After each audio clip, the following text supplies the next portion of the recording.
Hello,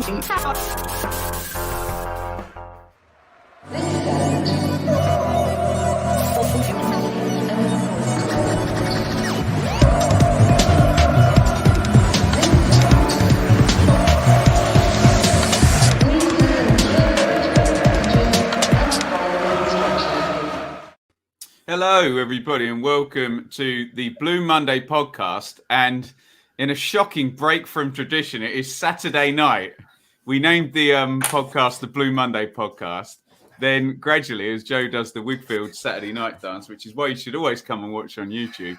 Then we started recording on Sunday. Now we're recording on Saturday. But what we're going to attempt tonight is a live Saturday night kind of post-match podcast, which does mean you can get involved. We will go by the normal structure. So we won't do much in terms of news, but we'd love to get your thoughts as Joe gives his analysis of the game.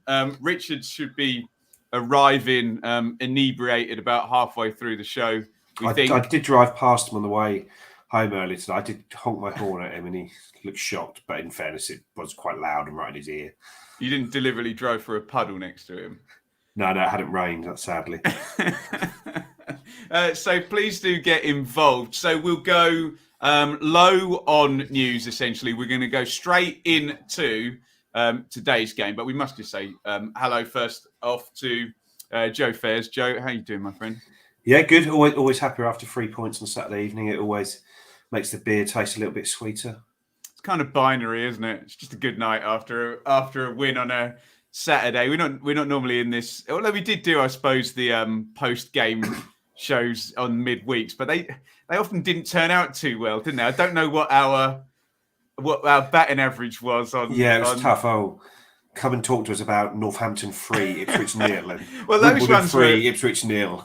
Those ones were pretty entertaining because people were so furious, and we did our group therapy sessions. But do say hello, get your thoughts in on today's game, get your questions in. We'll try not to make it too much of a problem for those listening after the fact on podcast, but we do want to encourage those people who are involved right now to get involved, and we'll say hello to a few of them there. Charlie, Michael, Skip on the screen there. Joe, it was Ipswich Town 2, Shrewsbury 1. Before we even touch this one, does this kind of fall into those category of games that we've had since we've been in League One of, and I know opposition fans hate us when we say things like this, but we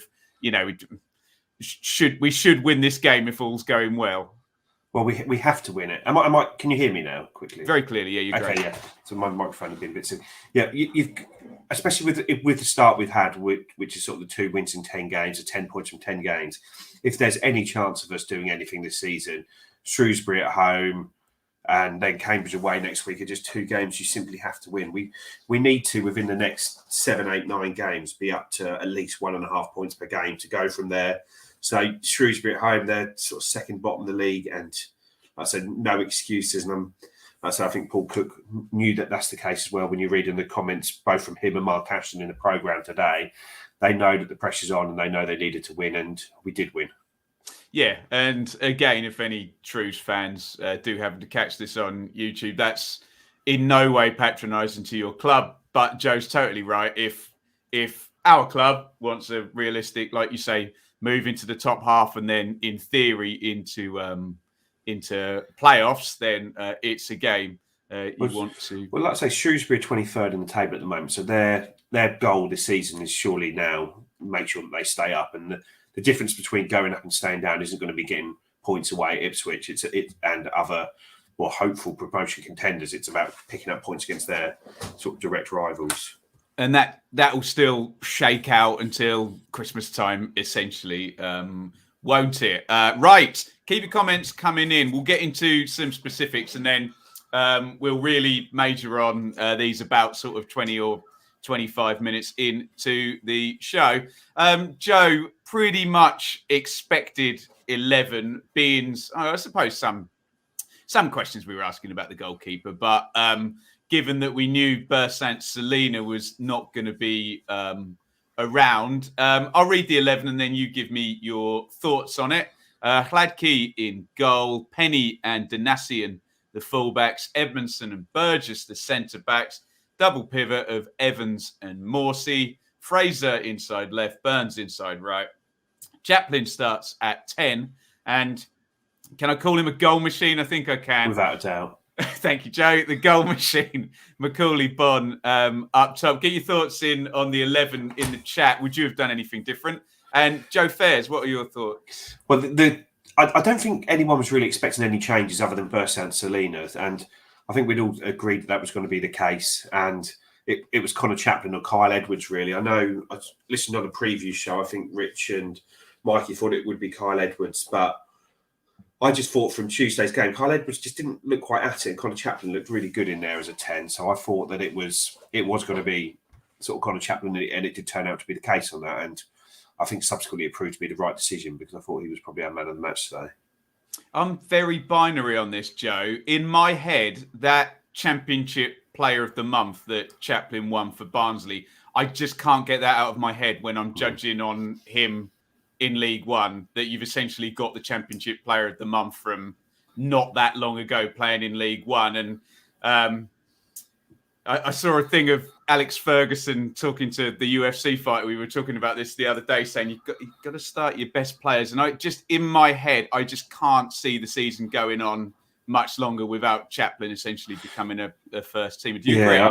And I'm sure we'll get to it in the comments sort of later on in the show with the questions. But there was a couple of people on the phone and on Radio Suffolk after the game talking about who is that free going to be behind, and where I sit, we were sort of trying to work out that during the game as well. What is that best free behind? Well, Bonne, effectively, at the moment, not behind the strikers, behind Bonne, isn't it? Yeah, get your thoughts in. Don't get emotional about SofaScore ratings. They're calculated by an algorithm. No emotion goes into them. Do not reply with any emotion because it doesn't work that way. On the bench, Holly, Enciala, Edwards, who you mentioned, Aluko, El Mazzuni, Harper, and Pigott. With regards to the bench, just quickly, that was something that I was talking about in the game, and it did turn out to be the case. But I don't really understand why we don't have Kane Vincent-Young on the bench or even Luke Wolfenden ahead of Enciala, because I was saying during the game, if one of the fullbacks gets injured, what is going to happen? And subsequently, Matt Penny did go off injured, and we ended up with Toto Enciala playing right back, and it's sort of a strange way to go there. But I don't understand why. I say you've got Aluko, Harper, Edwards, Elmazine. They can all sort of play in that position behind the strikers, but defensively you've got one player, and that is just an out-and-out centre-back. So I don't know, it just seems strange to not have Vincent Young, bearing in mind that if a centre-back goes off injured, Danassian could go into the centre and you're not really that any weaker. But maybe Cook, after seeing Enciala play right back, has learned his lesson a little bit on that one. And we'll see next week. Not that Toto did anything wrong, but I mean, he's not really a flying full-back in the Paul Cook mould, is he? I'll try and read Paul Cook's mind, Joe. Other than it being an injury, the only thing I can possibly suggest is he's hell-bent on Kevin Keegan's style. And when we talk about the goals for and against, when we analyse the league table, he just considers that he wants as many match winner options as possible. But yeah, I can't come up with it. That doesn't feel like a very sensible argument. No, I think Harper's the odd man out there, really, isn't he? Because Cook has sort of said he sees him as a 10 rather than one of the two deeper players. So El Mazzuni covers that role. And then you've got Aluko and Edwards and Harper covering the roles behind it. But you've also got Chaplin and Fraser, who are all versatile and can play centrally if they need to. So, strange one. Yeah, no, I agree. I can only think, given your assessment, that he wasn't ready to be on the bench. The Shrewsbury team under good old Steve Cotterill. Morosi in goal, who I saw at Coventry last season. Matt Pennington, who we know all about. Ethan Ebanks Landell. Aaron Pierre. I remember seeing Shrewsbury a couple of times with their gigantic back three that they built on. Nurse, Leahy, Davis, and Bennett. You can still find him, the wing backs in central midfield there. Sean Wally, who was the chap who got sent off a couple of games ago at Portman Road, wasn't he? And Ryan Bowman and Daniel Udo up top. And Joe, my understanding is that up until taking the lead through Connor Chaplin on 23 minutes, so bang on a quarter of the game, it was a pretty dominant display. Can you take me up to that first goal? Guys, get your thoughts in the comments and we'll read some of them out in the chat. And, what sounded like a very good performance up to that point. Yeah, we were playing relatively well until that point. We sort of were moving the ball quite well. We were sort of trying to stretch to that, maybe not moving as quickly as we maybe should do, but they were very sort of defensive. I know that sort of says 3-4-1-2 when you look at it, but it was more sort of 5-3-1-1 when it actually sort of came down to it. It was a really, really defensive setup from them. But we sort of worked it quite well a few times without really creating a huge amount, and then sort of a couple of nice sort of balls into the box, which didn't go from there. And then it turned out sort of the goal does come from one of those balls into the box where we've worked it wide, and it's sort of Matt Penny swinging over a deep cross. Really, there's only one man in there to aim at, and it's Macaulay Bonne, and he picks him out. It's a brilliant header from Bonne, and like I said, we thought it was in, and then the keeper claws it out, and there's Connor Chaplin, sort of Johnny on the spot, just to smash it home. And it's probably, maybe we weren't banging on the door, but it was deserved to go ahead at that point. Can I be a bit cantankerous, Joe? I read a lot of comments about 4-4 effing 2 and players in the box. This is the number 9 heading at goal and the number 10 following in, where the mythical second striker that certain aspects of the fan base would love to see. I'm being a bit sarcastic about it, but do you take my point? Yeah, but also, if you were to look at our sort of heat maps or whatever, but Connor Chaplin was playing as a striker, really. He wasn't really playing as a 10 at that point. They were, when you looked at it, they were playing as a front 2 for a lot of that first half. There you go. Just bring it up on the other screen, Joe. I think it skews slightly left, but very much inside the penalty box for a lot of his touches by the look of it, Joe. Yeah, no, he was good today. He was the one player getting on the ball and trying to sort of link play between the midfield and the attack, which you'd expect him to. This fascinates me now because we discuss something that we have to discuss a hell of a lot, which nobody can see, which is a mentality or a fragility or a confidence or what have you. Because Shrewsbury are going to equalise pretty much 5 minutes removed from the first goal. And talk to me about the goal, Joe, but I'm kind of more interested in the effect of the goal then on the mentality of the players afterwards as well. Well, it was almost like our goal affected our mentality, that as soon as we scored, we'd seem to drop deeper and deeper. And interesting. Prior to the play really slowed down, and we sort of were able to give them a sort of a foothold back into the game. And then I say it's a sort of long ball that, sort of a crossfield pass really, that wins the header, and Sam Morsey just isn't quite strong enough. I think there's a little kick there, and I think it's one of those ones. He's expecting a bigger kick, and he's preparing himself to go down and draw what we would all say is a clever foul, and it doesn't really come, does it? No, there's not quite enough there, and Wally just sort of just gets ahead of them and just curls a left foot sharp right behind it. Kladke has absolutely zero chance of getting there. It just flies in. It's a really good goal, but sort of Shrewsbury just sort of come out their shell a little bit, and we just let them, and we just carried on like that. But we just went from there, and then from there till half time, it was really, really poor. The pace that we moved the ball at, the intensity. I say Cameron Burgess, I thought, sort of, without trying to pick on one player individually, I just thought he just moves the ball so slowly, and it just ended up back at his feet, and he played it to Penny, but by the time it sort of got there, he didn't really have any chance, and it was slow, and then we'd get a free kick, and we'd be at a throw in, and we'd meander over to take the throw in. It's like, come on, try and get back on the front foot here. And interesting, you listen to Paul Cook on Radio Suffolk after the game, and far from coming out with an effusive sort of interview after that performance, it was 23 minutes we played really well, and then what happened after that, I don't know. It's mentality. We didn't show the right mentality, and he was sort of very critical of his side, and like I say, and I think I think deservedly so, because we were all sitting there in the stands thinking this is rubbish, really. From the point that they scored, it's like something needs to happen at half time, and it did. Cook Cook had obviously seen the same things that we were seeing in the ground, which is obviously what you want to know as a fan, what you want to see, that the manager is seeing what you're seeing. He'd obviously given them a rocket up at half-time because they came out and they looked a different side in the second half. Yeah. How can I phrase this without upsetting everybody? Again, we're struggling to cope with what I would call good lower division football again. I know Sammy Morsey got in trouble with his comments, but this idea of a diagonal ball on top of the fullback and, winning a header in that area is kind of what got Shrewsbury up the pitch and sort of created that chance, wasn't it, Joe? Yeah. It's more just struggling to deal with setbacks is what I find the issue as soon as we have a setback. Well, can I just read Steve's question and I think you can go down that rabbit hole you were going to go down there, Joe. First 25 minutes and last 15 minutes, best movement I've seen for ages. Do you think we are complacent when we take the lead? Now, I'm commenting from afar today, so I'll bow to Steve's superior knowledge and Joe's and Richard's when he comes on. I was going to be under the impression that the air was sucked out of the stadium by the goal. But from what you've said and what Steve said, it's a nervousness about being a goal up, right?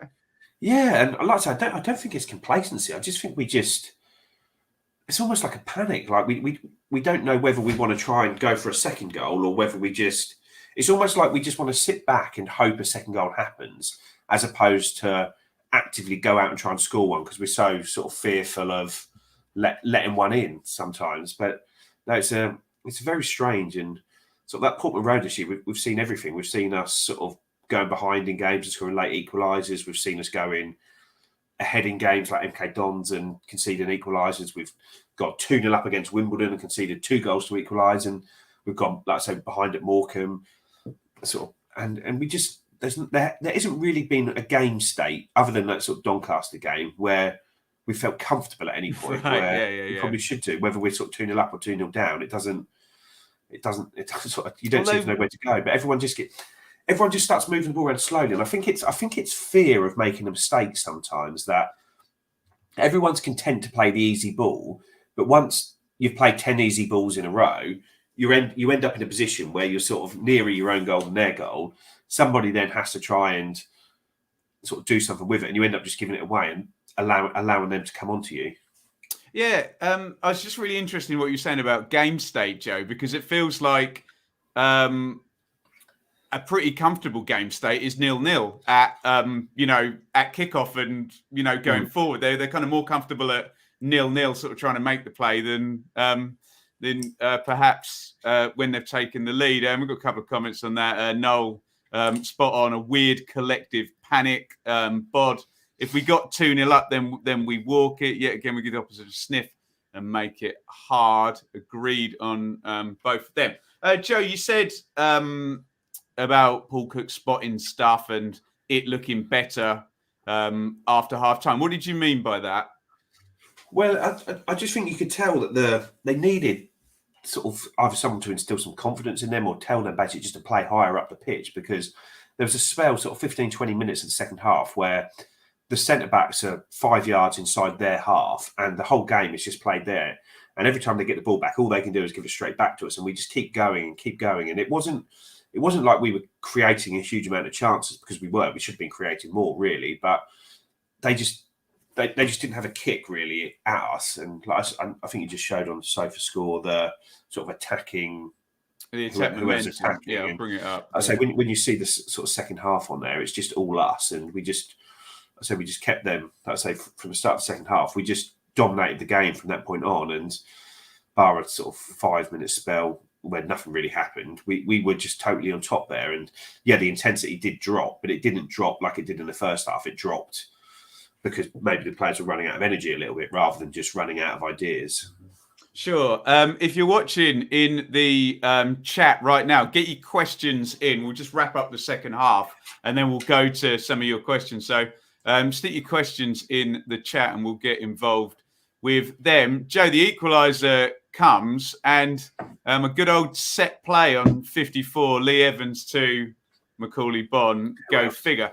Do you know what I thought when I saw this goal? And I'm not comparing the two players. I thought of David Johnson, who would score all types of goals, but would like pop up with a header like that from a set play, and you'd be like, "Oh, which of our centre halves has stuck that one in?" Oh, Johnson scored that one as well, didn't he? Do you know what I'm saying? Talk me through that goal.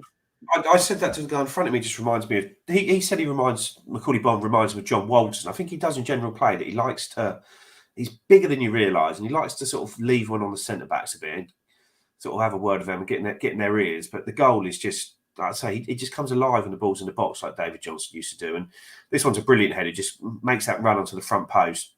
Good corner from Evans, but it's a brilliant header. It's one of those real sort of towering leaps, and just the flicks on. And like I say, even if you have someone on the post, and it will stop that because it's so well directed into that corner. And what was great as well in the video he did with the young girl Maddie. Yeah, we got a couple of comments on. Yeah, he said if he scored a goal, he'd come and see her. He said that, the young disabled girl. And when he scored the goal, you could see he just went straight out to picked her up, blew her a kiss, and went there. And it's like, oh, he's a real great guy. And like I say, I'm sure every Ipswich fan wants it, but we've just got to tie him down on a sort of. You've got to tie him down on a permanent deal, don't you? Whatever it takes, I think. Let's just raid the pension fund for a few more million quid to ensure that Macaulay Bond stay at Ipswich for the rest of his career. Get your questions in the chat, please, for the next segment. I know we've got a few on Twitter, but please fire them up there before we get to that part of the show. So, Macaulay Bond, 9th goal of the season, 8th goal in the past 7 games, and a goal every 84 minutes. So better than a goal a game at League One level.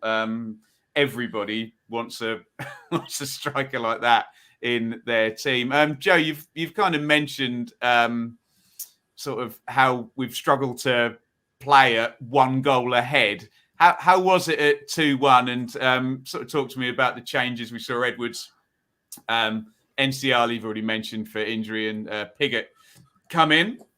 How did we see this one out?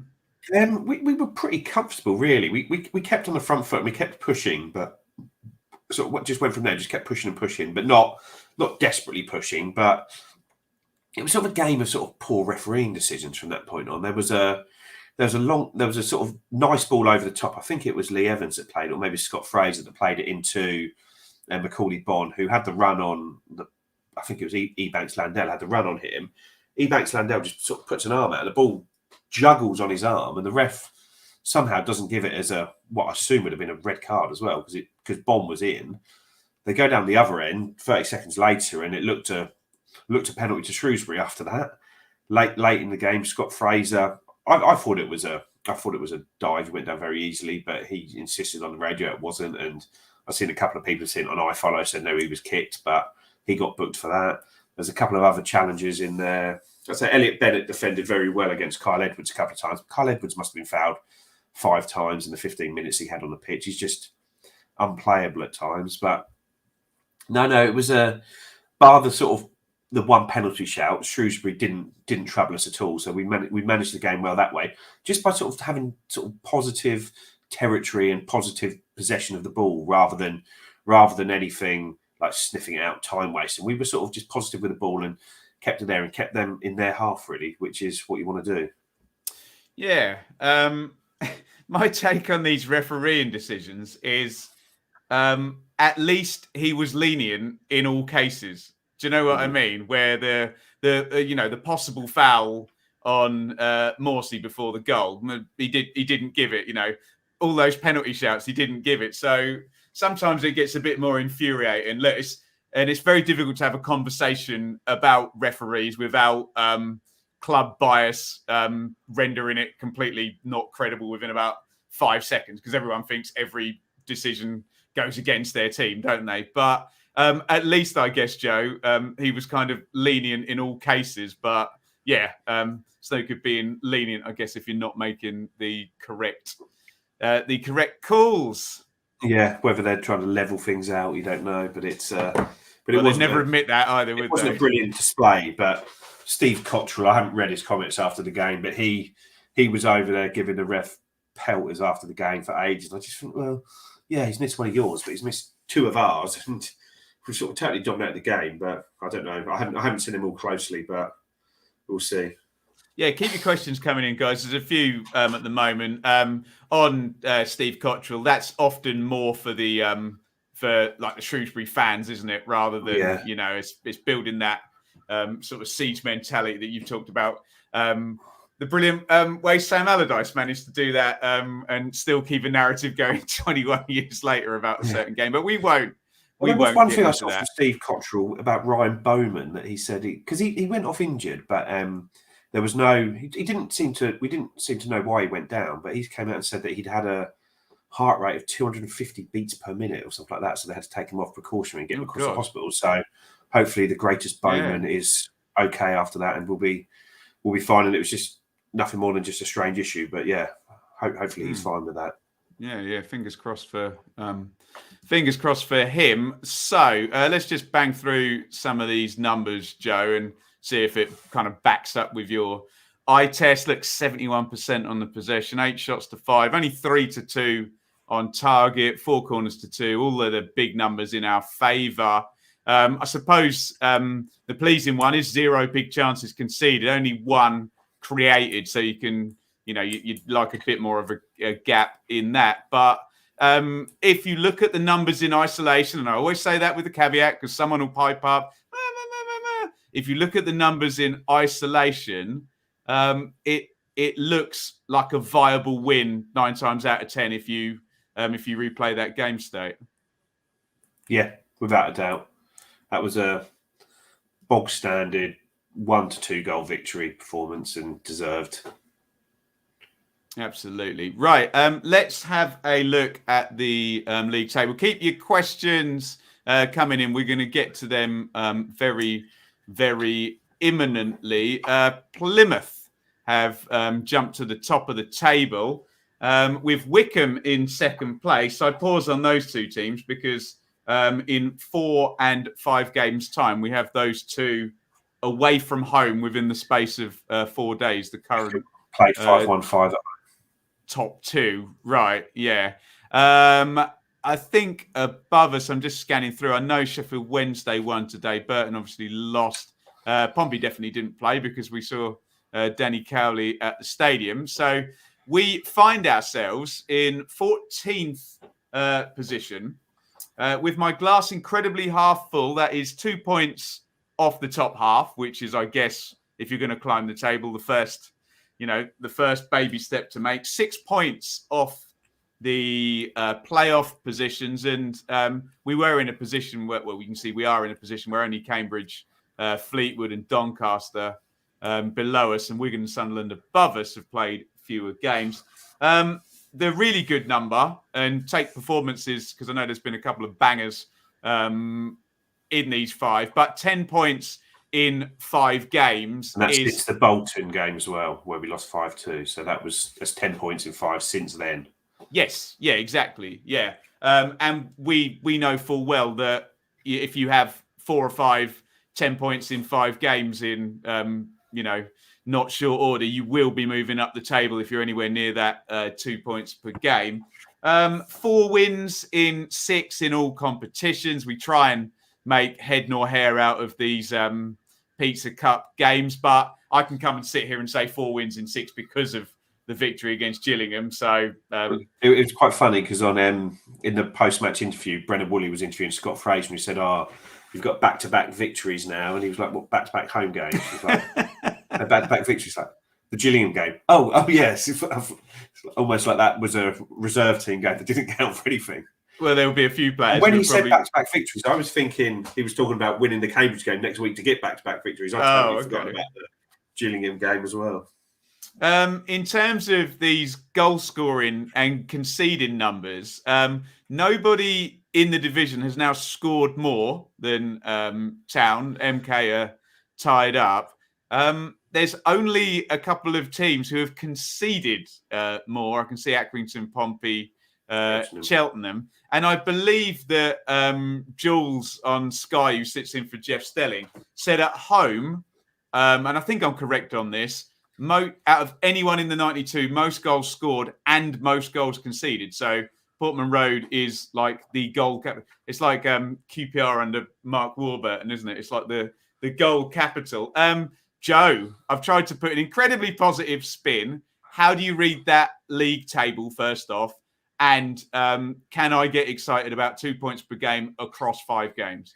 Yeah, well, it's probably the best it's looked at, probably at any point this season. It's probably the best it's looked from there, which I know isn't saying a lot, but like I say, it's difficult because you look at the games we've won, and it's Doncaster at home, Shrewsbury at home, 2 games you've simply got to win. Even if you're in a relegation battle, they're 2 games you want to try and win. So while it's 10 points from 5 games, which is exactly what we needed post Bolton, I think until we can turn that into a good 18, 20 points over 10 games, I don't think it really means anything as yet. So we go to Cambridge and win next Saturday, and I think we're still probably in the realms of what's expected. And then it's Portsmouth away, and then it's can we get a win there? Because, like I say, we need to start picking the low-hanging fruit of the division, and I think today was one of those. I think Cambridge away is one of those where you've just simply got to win if you've got any sort of aspirations of challenging at the very top of the table. So today was almost a bit of a lose-lose situation, because if you win, it's just seen as, well, you should have won anyway. Are you just papering over the cracks? Is momentum changing? And if you lose, then it's emergency alarms going off. Is Paul Cook's job safe? Bloody blah. So all we could do today was win, and that's what we've done. And we've got 10 points from 5 games, and we move up 5 places in the table, and we increase our positive goal difference. So you just have to take it for what it is. And like I say, but I don't think anyone's sitting there thinking, "Oh, we've cracked it now." Since that Bolton game, we've got things sorted, because while we've had 10 points from 5 games, the Accrington performance was so poor. Except for Wednesday at home, we sort of nicked a point there. So it's not been a very flowing 10 points from 5 games, but it doesn't need to be. If we get 10 points from the next 5 games, then we'll be even higher up the table. I think everyone will be saying, "Yep, Cook has turned the corner," and off we go. Yeah, and we'll talk about those 5 games in a sec. Joe, is it still a relevant conversation now? The conversation we had across the last 2 seasons and statistics about never beating anybody in the top 6. You just used the term low-hanging fruit. It does still feel like a relevant conversation, that, especially with a Pompey, Plymouth, Wickham, etc. coming up, and we said this for the longest time, if you're not in the top 2, you're in the playoffs. Ergo, you have to beat across 3 games 2 teams that have finished between 3rd and 6th, and you kind of want to see some evidence of that. Is that still a relevant conversation? Well, I think it's more relevant this year because we've dropped so many points against teams that you wouldn't expect to be in that sort of top 8 to 10. We've dropped points at Morecambe, we've dropped points versus AFC Wimbledon, we've dropped points at Accrington, we've dropped points Cheltenham, Burton. I don't think we'd expect any of those teams to be in the top 8 come the end of the season. And like I say, we've dropped, because we've dropped points from those, we can't then not get the wins against top teams, or we're just going to be nowhere. Where Lambert had for all his faults, he did have a pretty impeccable record against the teams in the sort of bottom 6 to 8 of the season. Keep your questions coming in. We're going to start going to them now. I think we'll expect Richard at some point so we can get his take on the action, see if it matches up with Joe's. Charlie asks a question that we have to address quite often and completely understandably. Will Bon become permanent? And where are we with this now, Joe? Because essentially for those listening on pod, Joe's crossing his fingers. What is going to be, if you're Macaulay Bon's agent, what is going to be the state of play with a player who's clearly going to be sought after now because he's scoring goals? And what is most attractive to Macaulay Bon? And is a permanent move to Ipswich alongside, I don't know, who's halfway up the championship? Bristol City sticking in a bid for him. Well, I think Macaulay Bon has continued to live in Ipswich for his whole career. Wherever he's been based, he's continued to live here. So there is definitely an element of what sort of in American sports they call a hometown discount, where you stay with your team, and rather than signing a contract for 10 million a year and going to a different team, you might sign one for 9 million a year to stay where you are. So, but the offers have to be in the same stratosphere, if that makes sense. He's not going to sign here for $6,000 a week if he can get 26 grand a week somewhere else. No. And goal scorers are always going to be sort of worth big money. So that's what it comes down to, really. It's how close can we get a deal done before anybody else tries to? Is sort of point number one. Can we get this deal done now, effectively, to come in for the January window? So we sort of stop any of these questions in the bud. We decide we want him as our long-term number 18, and twice as good as a number 9. Yeah, we just want him as a long-term thing up front. He agrees to it. He signs a long-term contract on a decent wage that suits it.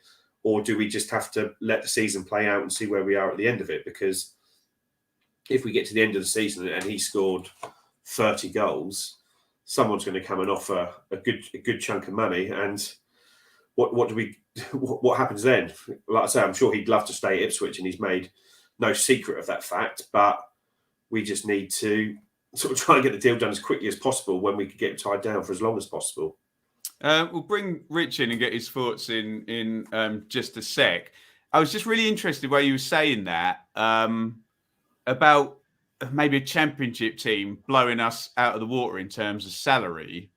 That can only be a parachute team. And then you wonder, because I don't see a bigger gap between what Wigan can offer or what Ipswich or Sunderland can offer compared to again, at Peterborough. What he's earning already Blackpool. At QPR, isn't it? He's or what he's already making at QPR, indeed. So, lots of stuff on bottom. Right, let's bring Richard in. Rich, we're mid-questions, but let's just get your take just on the game. I think Joe's been sort of fairly positive, fairly viable performance, and we're exalting the values of 10 points across 5 games with lots of caveats that, there's 10 points and there's 10 points. But what was your take on today? Yeah, I can understand that statistically, on paper, this is a good outcome. Obviously, we're not going to grumble about getting wins. I guess if you were to score a win out of 10, Doncaster was a 10 out of 10. Today was nowhere near a 10 out of 10, was it? It was more of a 6 out of 10 kind of winning performance, if that makes sense. I think my personal reflections is I was hoping for more evidence of the gelling, and perhaps the absence of Selina made that difficult today.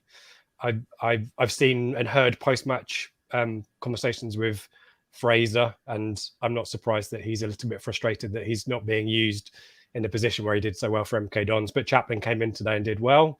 Obviously scored. Just quickly, Rich, sorry to interrupt, but I was him on Radio Suffolk, but he was saying that MK Dons, he played on the left-hand side as an 8 on the left-hand side. Yeah, that wouldn't surprise me. So he was saying he was playing as a left-hand side on an 8, and now he's been asked to play more as an inside sort of in that inside channel there. So it's number 11. We all seem to think he was playing as a 10 at MK Dons, but he was saying no, he was sort of in a free. He was the sort of left of the 8s there, effectively. So an interesting one there, and we just don't play with those in our formation, do we? Yeah, that's true. And we spoke about Louis Barry midweek, didn't we, Ben? About is he overrated or underused? And again, I think he feels in a similar pattern. I mean, not that it's a specific issue of today's game necessarily. It just seemed to me that configuration with Selina in there with Burns seemed to work better, didn't it? But I think we take the win, don't we? We take the 3 points. But we spoke on the pre-match at great length, in similar fashion to how we spoke about Doncaster, about how today shouldn't be there's no excuses today. And I just felt that we were a little bit wanting, unfortunately. But we take the win and we move on, as Mick would say. We go on to Cambridge, don't we? And hope to continue the form. Because as you say, on paper, I think in the last few matches, it's kind of 2 points a game-ish, isn't it? So you can't grumble at that. You just hope for more, given what I think if you listen to Cook's post-match as well, he's very much of that same opinion, that he was not happy at all with the performance, especially sort of after we scored the goal in the first half. So the second half of the first half, we were particularly poor. Yeah. When you walk out of a game and you think we haven't played that well, but we've won, you don't want to hear the managers coming out saying you were brilliant. You want the manager to say what he said today. It's a little bit chalk and cheese compared to Lambert, who probably would have said today was an amazing win. I couldn't have asked for anything Brazil more. 1970 level of performance. Yeah, right. Just quickly, just a bit more from you, Rich. Joe was quite high on the first 20 minutes. Are you concurring with that? Exactly. The first half was a half of two halves, wasn't it? And up to the point we scored, we were utterly dominant. I can't remember Shrewsbury having a touch in our half. Do you know what I mean? And Edmondson and Burgess were camped out on the halfway line, and we were utterly dominant, pushing forward. And it just the goal seemed to take the wind out of our sails, which is crazy. Because Joe was even saying pre-goal, like that we scored, and I mean I can't speak on this, you two can, but we scored and immediately kind of got a bit nervy. Anyway, we're mid questions, Richard. So let's no, Thank you for having me. Let's throw one at you, in fact, because I think I know what Joe thinks about this. Michael, with all of the ball our centre halves have, is there a case for Wolfie, who is better on the ball, to be in the team? Now, look, obviously, and I'm trying to speak for Michael, he's not expecting us to have the equivalent of Rio Ferdinand in League One, but that part of the game and circulating the ball from centre half, if you're telling me they're way up the pitch, they'll bring their heat maps up while you answer. Would Wolfenden be better, or is he completely wedded to Burgess and Edmondson now? Yeah, I think he is. Firstly, good day, Michael, down in Brisbane. Hello to you. Good to see you on the live stream. I just think now there's the commitment to Burgess and Edmondson, which I think trumps any other decision. And I agree with Michael that I think there's always a case for Luke Wolfenden, particularly in a team that is seeking to play out. And today had the centre backs had a lot of the ball, and we saw it even against Sheffield Wednesday. A lot of passes between the two centre backs, and Wolfenden's a bit more progressive than that. Over 200 touches between them. And Richard, you sat next to me at Wigan, and because we're such nerds, we were jokingly trying to guess how many touches Reece James had because he seemed to be the only player on the pitch. And that was just over 100. So that is an absurdly high number of touches for both centre-halves to have. Yeah, I just found that Burgess sort of moves the ball so slowly as well, didn't he, in the second half? And I know that it gives you the balance of a right foot and a left footer, but I don't think, like I say, I think both Toto Nsiala and Luke Wolfenden can be quite aggrieved that they're not in the team, because I know that we've signed these two players for £1.5 million between them, and we're probably paying them a lot of money, but it does seem that I don't think they're a huge amount better than sort of Nsiala and Wolfenden. And I think even on Tuesday night, you saw what Wolfenden can do with the ball, where he can step forward into the midfield, because there was probably a 20-minute period at the end of that first half where we did not commit a single body forward with the ball. We didn't step into midfield once. We didn't try and sort of beat a press or anything. All it was Edmondson to Burgess taking a touch, moving it across to Penny not really having any option but what to do with it, and either coming back to Burgess. And Joe, can I just push back on that? Is there a certain amount of Shrewsbury who you described as 5 and then 4 sitting in a low block, and against the better side that possibly won't happen? It won't, but it has to, doesn't it? Otherwise, what else can you do? The best teams in the league have to move the worst teams in the league off their spot, effectively. You can't just let them get back and pass the ball around slowly and say, oh, well, we couldn't move it through then because then they're sort of in a good shape. All teams are organised now. They all know when to press. They all have their triggers. They can all move, and somebody has to take that risk and play the ball there and take a first-time touch around the corner. And it sort of invariably, it was when the ball went into Connor Chaplin's feet, when we could work it there, that things did seem to come from there. I know we've got questions coming up, Ben, about Morsey. I thought the central midfield today didn't really help us in trying to do something different to get through Shrewsbury. A lot of it was down the flanks, wasn't it? The fullbacks. And I just think Wolfenden might have, I guess to Michael's question, I'm not advocating it for it at this stage, because I just think we need to keep the selection as consistent as possible, because this gelling that we keep talking about happens because you've got players familiar with where each other are going to be and so on. And that still looks embryonic even today for me. So I would persevere with that. But I do think there was one instance where Edmondson took the ball forward, a nice kind of gaping hole appeared for him and he ran through to it. But that was one instance. And I do think that if this doesn't really click, and if our central midfielders don't get us up the pitch either, then I think there's a case for Wolfenden, to Michael's question. Yeah, it's difficult, isn't it? Because centre-backs are probably one of the only positions in the team where you don't sort of take a horses for courses approach. Like today, you think, we're playing Shrewsbury, we're going to have a lot of the ball, so we'll keep them together and play them every week, yeah? We're away at Rotherham, so we know we're going to get Michael Smith dominated against us, so we need to stick Cameron Burgess and Toto Nsiala in there to try and deal with it. you just tend to pick your best partnership and hope it works, which is, I think, what Cook has done with Edmondson and Burgess. That's what he sees as our best partnership, and they just need to grow and grow, really, don't they? Let me just read that just from Noel in the chat there. Feels more secure with Edmondson and Burgess. And in deference to Noel there, centre-half's first job is to, be secure and you keep the ball out of the net. And perhaps, this is my hope, I'm trying to persuade myself of this, there's enough quality down with those fullbacks advanced in such a way, and with the inside forwards, and hopefully getting 3-4 in the box at a time, where maybe the defenders, maybe there won't be games where we're concerned about the centre half circulating the ball. Guys, I'm going to go to another question, and then we're going to talk about the next 5 fixtures. So if anyone's got questions about the next 5 fixtures, and particularly I'm looking at Pompey away, Plymouth away, Wickham away. If anyone's got questions and thoughts on Ben, can I have 15 seconds just on Noel's question, because I can't disagree with Noel's point. He's spot on. I think the difference today, particularly in a game like today, is that the centre backs were camped out on the halfway line, and in a defensive sense, really didn't have a huge amount to do. And when you're up against a team that's going to sit back with all 11 pretty much behind the ball, you need every different option you can get to get the ball forward. And I just don't think that configuration of those two necessarily is as good as an option that Wolfenden might be for that. So I think they also both got booked, didn't they, for getting sort of spun quite badly. They did. Yeah. But yeah, Noel's right. Obviously the issues defensively have definitely cleaned up in the last few weeks. Interesting. Let's just bring up Steve's question here.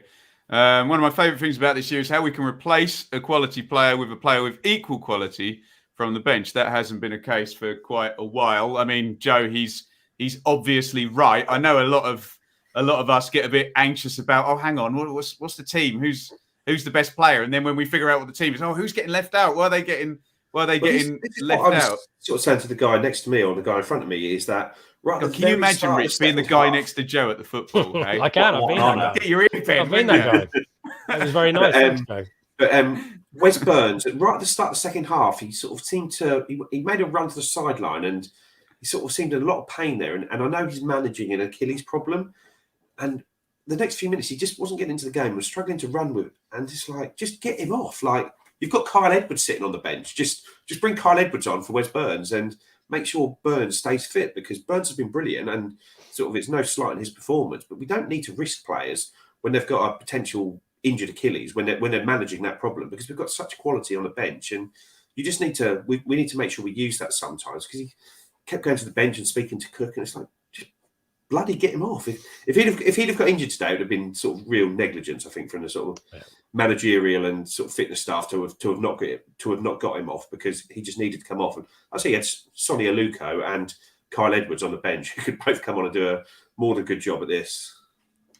Let's just have a look at those fixtures then coming up, because we've all, we always talk about 2 points per game, and we've just got 2 points per game from the previous 5. But admittedly, these next 5, maybe you'd be okay with 9 or 8. I know some of our fans won't. They're going to want to see win all the way up the table. But let's just get our kind of heads around this. So Cambridge away, who are below us in the table, obviously. Then Pompey away within the space of the sort of 4 days there.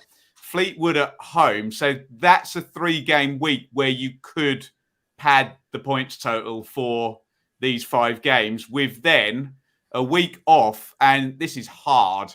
Down to Plymouth on the Saturday, who've just gone top of the table today. And then Wickham on the Tuesday. How do you see those 5 then, Joe? I know you talk about 10 points would be lovely, but you need to win 3 of the games. Well, you look at it there, and if you were to break it down into chunks of 5 games, you've got to beat Cambridge and you've got to beat Fleetwood. And you win those 2 games, and all of a sudden that 5 points, that 5 games isn't a disaster if you win those 2. Agreed. And then you then try and pick up a win and a draw from the other 3 games. And if you can do that, you look at it and 10 points, or even if you picked up 2 or 3 draws from that, I think you'd be happy. You'd be happy enough with that over the next 5 games. But like I say, it's why it's so important to win the the games that on paper you should win. You've got to beat Cambridge, you've got to beat Fleetwood. Otherwise, you just make it so difficult. You heap so much pressure on yourself. And then, because if you beat Cambridge, you get a point at Portsmouth. You beat Fleetwood. You go to Plymouth in sort of a good run of sort of 4 unbeaten, a good points thing, and you've got that bit more confidence. And then the pressure then goes on to them if they're still top of the league, but they've got to try and beat you, and that should play into our hands if it does that. But Wickham away on that Tuesday night, I'm not looking forward to. That is going to be a brutal welcome back to League One. I know they've been to the Championship and they're back in League One, but at their place, that is just not going to be fun. Well, what do you think, Rich? Are you going all in on that first 3-game week? I tend to agree with Joe. You look for 3 wins across the 5, and the best options are clearly those first 3 games. But 2 away games is the first 2 of the. I know Joe's complained about this on the pod before. Although we had 3 in a week once in a 3-game week, didn't we? Joe was outraged that in the Championship. I think we lost all of them. We've had 7 home games this season, though, haven't we? So we need to win some away ones. What are you saying, Rich? Yeah, I agree with Cambridge. I just think it's going to be very tough. I can see Eric Clacton in the comments talking about how big the game is going to be for Cambridge and their fans. That even the friendly games, we've had sendings off and fighting in pre-season with Cambridge, haven't we? So the idea that it's going to be a walk in the park, I think, is going to get a bit of reality check there. But I agree with Joe that there's literally no excuses anymore in terms of if we want anything for the season, we can't be thinking twice about going there and trying to win. Portsmouth's form up and down, pretty poor actually, and then they turned Sunderland over 4-0, didn't they? We haven't got a good record at Fratton Park, have we? It's a different proposition there, isn't it? And it's just a shame that all of the tough games really are away from home. But we have. I shudder to raise this, Ben, because you and I like the narrative, don't we? I just put the home table up in the background there, Rich. Sorry, continue on your point in a sec. But yeah, Plymouth have 15 points from 7 at home and are undefeated. Wickham have a 100% record at home. Where is Pompey in there? 10 points from 5. We've just been, if we're going to bang on about us getting 10 points from 5, we should mention that Pompey have got 10 points from 5 at home so far. Sorry, Rich, continue your thoughts. No. What I was going to say is these are our first run of games against what you would class as superior opposition in League One. We've largely had what I would suggest is mid-table to lower mid-table teams, haven't we? And we've at times been found wanting, and at other times have done what is expected of us. It'll be really interesting to see us up against a team like Plymouth. That will be a test of our credentials, because Plymouth, good footballing team, arguably punching above their weight, but obviously they're on merit in respect of results. But 2 teams that will try to attack each other. It'll be just interesting to see how we rank against those teams. When it's like today, I think it's more of a struggle for us, to break teams down. I wonder whether we might have more joy against the teams who are likely to attack us a bit more, like Plymouth. The counter-attacking options with Selina and the pace we've got with Edwards in the team, and Bond's physicality might work well for us. I don't know, but yeah, you do look at those away games against the top teams and you do shudder a little bit at the moment. Away from home, things have got to get better. Like last year, like I say, when Cook came in, we lost to Northampton badly. We lost to AFC Wimbledon badly.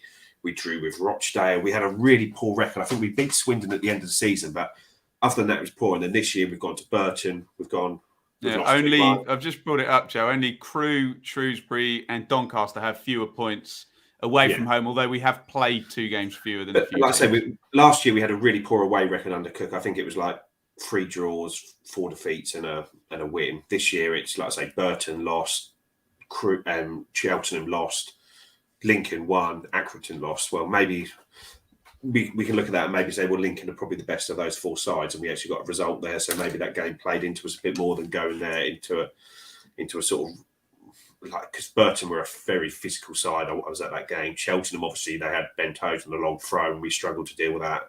And Accrington just bullied us sort of from start to finish. Well, in the second half especially, they just bullied us there. Not through physicality, but just pressing, getting in our faces. And so they weren't. It's not like people talk about like a long ball team launching it into us. Like that was sort of what the Cheltenham game was. But Accrington weren't. They just sort of, being cliche, they just wanted it more than us. And we've got to go to these grounds, and we've got to turn up, and we've got to want it as much as the other team do, and then see off the first 20 minutes, half an hour, and then grow into the game and then let our quality show at that point. But you've got to earn the right to play. Absolutely. That mental fragility is still there as well. We saw it even today. We did. Before you came on, we already did 10 minutes on that mental fragility. That's not going anywhere fast, said that is it? himself after the game as well, so he's aware of it. Yeah, but you can see these teams. Go on, Rich, sorry. So I was just going to say, you can see, especially away at these teams that, you look up the league table and there they are. I just wonder whether this is a team that is going to dig in and try and get something out of it, or just, go into damage limitation mode. I quote the great David Diamond, we're soft, Ben. We're soft. And that is a long-held view and problem that I struggle to disagree with. And just quickly, those of you watching on YouTube will see in the background here, I went to a laboratory and got my FIFA stats properly measured, came out at 92, you'll be pleased to see. But Richard, we have a giveaway where you can win a copy of this computer game. Would you like to tell us all about it, Rich? Yeah, FIFA 22 has come out on the PlayStation 1 and the Nintendo 64, I think. And so to mark that momentous occasion, we have a copy of the game on Xbox One to give away. The details are on our Twitter account, but I can divulge them here. All we need you to do is follow our Twitter. And if you don't follow our Twitter, why not? You need to give us a retweet of the tweet that's the competition tweet, and you need to subscribe to our YouTube channel. And again, why wouldn't you already be subscribing to our wonderful YouTube channel? And we will announce the winner next week. We probably might do it on the pre-match show, but we will certainly tweet it out there. And we will pick someone randomly using Guinevere, the team selection machine. And good luck to everyone involved. Give it a retweet, tell your friends. And sarcasm incoming from Fairs. I can see it on his face. Look at him. If you're one of the people desperate for a FIFA game who's sitting there saying, "Where's your YouTube channel? How do we find it?" You're probably not going to be randomly selected. Yeah. So unnecessary. We shouldn't have used that FIFA 22 hashtag, by the way. But if anyone new subscribers are watching, having joined in from the FIFA competition, hello to you. You're very welcome. Right, we're going to go a couple more minutes. I can see a couple more questions in here which we can take. Obviously, Michael's asking me to sing. You've got to fight for the right. I only know those words of that song. You've got to fight to the right. I even got it wrong. Can we get some Foreigner? Oh yes, you can. Hey, I didn't embarrass myself on that gig. I'm very not match fit as a musician at the moment, but there we go. Right.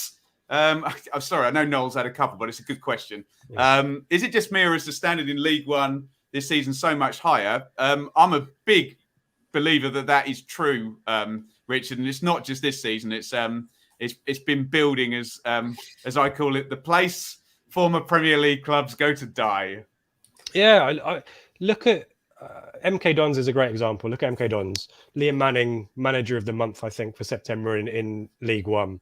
And MK Dons has been a team that has tried to do the right things for the last few years, and maybe is now having a bit of success. But I'd argue that their fundamentals, their philosophy is a lot clearer than the philosophy potentially at teams like Ipswich, maybe Sunderland before that. I think a lot of teams come down and think, if I've got a better roster than most of the teams in the division, I get promoted. And I actually think there's a lot of really excellent coaches. There's a lot of excellent teams who are happy to put in the hours with the research, the analytics, are happy to establish a philosophy, are happy to build a team, and are given the time to do it. And I actually think we're seeing a lot of teams coming to kind of the peak of their powers. I'd class MK Dons mix them with the traditional Pompey, Oxford, Ipswich, Sunderland, and I think on Richard's point there, I think there's certain teams that haven't really got the time to come up with a philosophy at this level. Ipswich can't sit there and say this is a 3-year plan to get out of this league. Like neither can Sunderland. Milton Keynes can, and Sunderland can't, and Sheffield Wednesday can't. And whilst it may take them 3 years or more to get out of the league, in our case, this is our first attempt at it.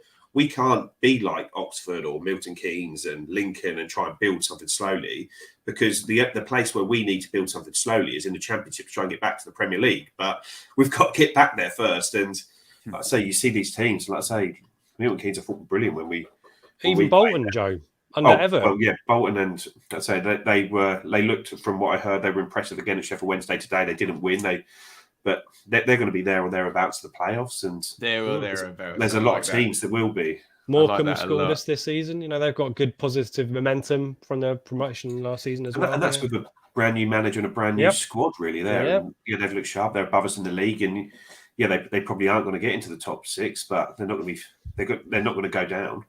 Let's try and get through another couple of questions. Let's go to Joseph on this one. With Cook expressing his dissatisfaction tonight, we're about to see some permanent changes to the first team. I'm not sure we are we, Joe? I don't think so. No, I think he just wants those playing to do better, to improve their mentality. HCH. Sorry, I'll just give him a shout out. I think that these guys have the shirts at the moment, and it's up to them to prove that they can't get the mentality. If, like I say, if we end up with another Accrington performance next week, and then at that point maybe it goes from there and we try and push on. But I don't think there's going to be sweeping changes. You have to let me take this one from Aaron, because I can go off on a big rant now. Aaron, who quite reasonably asks, what are your views on people getting impatient with the team passing it around the back? Surely it's better than making rash decisions. Aaron, you will never stop football fans yelling silly stuff at the football stadium. Obviously, we do believe in free speech on the Blue Monday podcast. So anyone who buys a ticket and wants to shout, get rid of it, get it forward, is perfectly entitled to do so. I hope football players are good enough in terms of shutting that out. I was actually at Fulham for Scott Parker's first home game, sat in front of... That's what you pay the money for at Fulham, isn't it? A couple of fans who, would like to have seen the ball literally fired into the box at every point. So I wouldn't worry. I wouldn't worry too much about it. The only thing I'd say about that is at the end of the first half today, there is a line of knocking the ball long all the time and passing it at the back, and it was just passing for passing's sake, and we weren't going anywhere with it. And somebody needed to do something. I think Craig texted into the group.